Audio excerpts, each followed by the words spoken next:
I never really considered that until your book. Until I heard the title of your book and I read the synopsis of it, I never really considered it.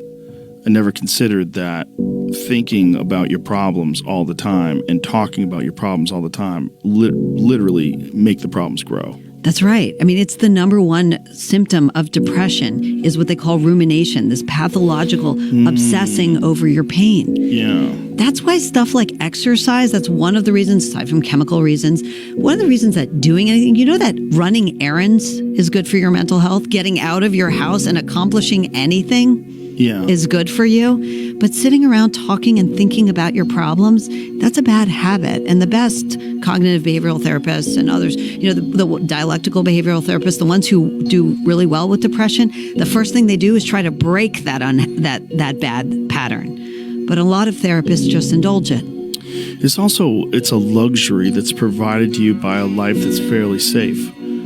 People that live in war-torn countries and have very difficult lives, they don't have that luxury of just sitting around all day and doing nothing and, I go outside and run errands. That's going to make me feel better. You're dealing with real stress. That's right.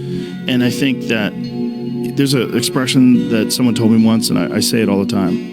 The worst thing that's ever happened to you is the worst thing that's ever happened to you. If it's you got a dent in your car or it's your parents get killed in a car accident, either one of those things is the worst thing, depending upon the level of whatever stress or anxiety or horrible things that you've experienced in your life.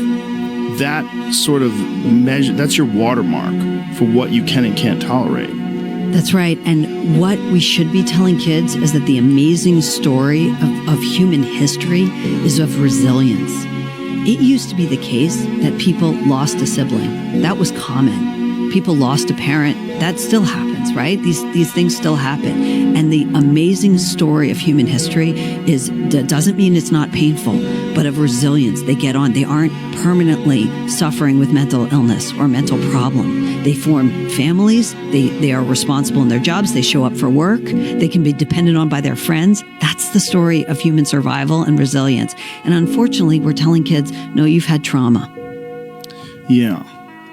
Yeah, you've had trauma and you need to work through that trauma. Right. It's not just, this is just a part of life. And, what you need to do is just go out there and live your life and you'll get over it.